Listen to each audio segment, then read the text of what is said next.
Sabaha kimi yağış yağacaq. Hava ilə bağlı son məlumat.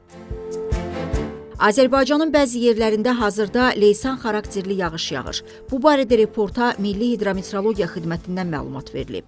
Düşən yağıntının miqdarı Astarada 15, Qubada 13, Zaqatalada 11, Şabranda 10, Oğuzda 7, Yardımlı, Lənkəran və Qusarda 5, Lerikdə 4, Xaltan, eyni zamanda Bakıda və Abşeron yarımadasında 2, Xaçmaz, Qəbələ, Xızı, Şəki, Kəlbəcər, Laçın, Qubadlıda 1 mm-də qeydə alınır. Sumqayıt, Şəmkir, Xızı, Qusar, Qrız, Lerikdə duman müşahidə olunur, görünüş məsafəsi 500 metrədək məhdudlaşır. Ölkə ərazisində müşahidə olunan yağıntılı hava şəraitinin oktyabrın 18-i səhərə qədər davam edəcəyi gözlənilir.